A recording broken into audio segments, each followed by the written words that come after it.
Gaël Brustier, vous publiez le Mai 68 conservateur aux éditions du Cerf. La manif pour tous a surpris par son ampleur, dites-vous. Elle a engendré une nouvelle génération de militants de droite. Un Mai 68 conservateur. Est-ce que vous n'auriez pas pu l'intituler le Mai 68 catholique ?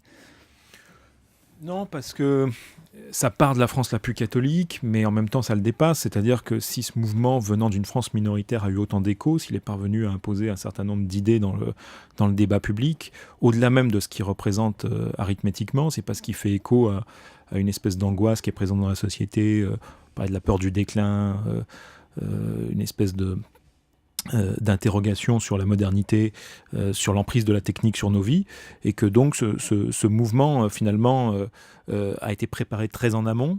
C'est vrai qu'il y a une mutation du monde catholique, mais qu'il est venu, j'allais pas dire au bon moment, parce que je pense pas que ce soit un bon moment qu'on ait vécu, mais finalement il trouve un écho assez sensible dans la société, quoi. Au fond, nous sommes tous devenus un peu conservateurs. Thomas Barnès, quand il disait tout à l'heure qu'il se méfiait de la télévision, c'est une forme de conservatisme à vos yeux ? Mais je crois que l'interrogation, effectivement, sur la télévision, sur les moyens, l'emprise de la technique sur nos vies, mais ce soit dans le domaine des biotechnologies... Et sur la vie de tous ceux qui n'y ont pas encore été confrontés. De l'agriculture. On voit bien, moi je suis assez marqué par les mouvements écologistes locaux. Je ne parle pas des partis politiques, mais les mouvements écologistes qui se dressent contre un barrage, contre un aéroport, contre des incinérateurs d'ordures ménagères, etc., contre l'emprise du productivisme, du consumérisme. Il y a une interrogation qui traverse toutes nos sociétés.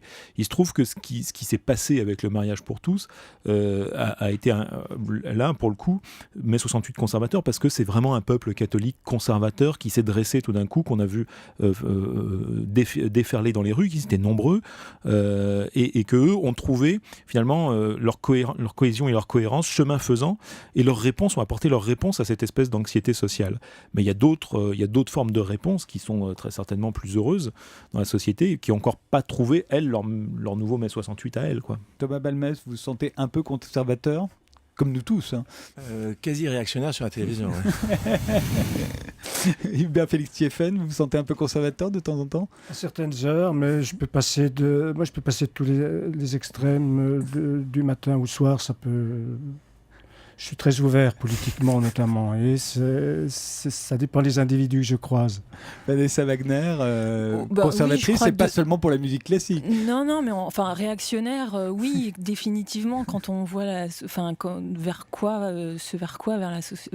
la société, ce néant, cette sacralisation du néant. Et effectivement, moi non plus, je n'ai pas de télévision et je refuse absolument que mes enfants aient accès à ça, même si malheureusement, ils vont avoir accès à plein de choses via l'école et autres. Et l'ordinateur, voilà, mais c'est vrai qu'on devient facilement, on regarde assez aisément vers des années plus douces, vers des années où l'espoir, où le monde n'était pas aussi dur, où il n'y avait pas toute cette... voilà, moi je suis aussi très sensible à tous ces groupes qui émergent.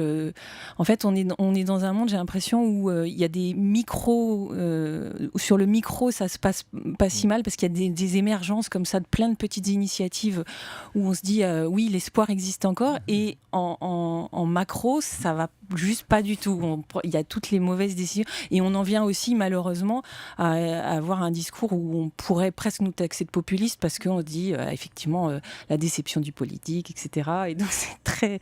Voilà, il faut faire attention. Michel Maillot, vous aussi, vous vous sentez un peu conservateur ? Moi je me sens surtout très con, mais par rapport à la télévision, moi Non, en général, parce que... Non, je me sens con en général. Mais non, juste pour rebondir, j'aime bien ce mot de rebondir, sur ce que dit Thomas et Vanessa.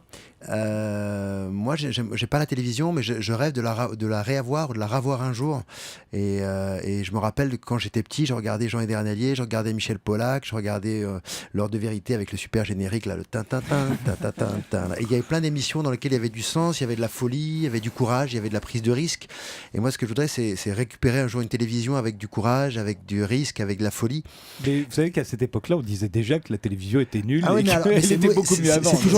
C'est le principe. Mais par exemple, moi, je trouve qu'il y a une émission qui est très subversive à l'heure actuelle à la télévision, c'est l'émission de Patrick Sébastien sur France 2. Oula.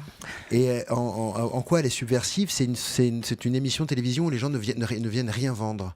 Il n'y a pas de promo, il n'y a rien, il y a du cirque, il y a de la folie, il y a de la fantaisie, il y a de l'humour. Alors on peut dire que le gars, parfois, il peut être gras ou graveleux ou tout ce qu'on veut, mais en tout cas, pour moi, c'est une émission qui vend de la gratuité. Et j'adore la gratuité.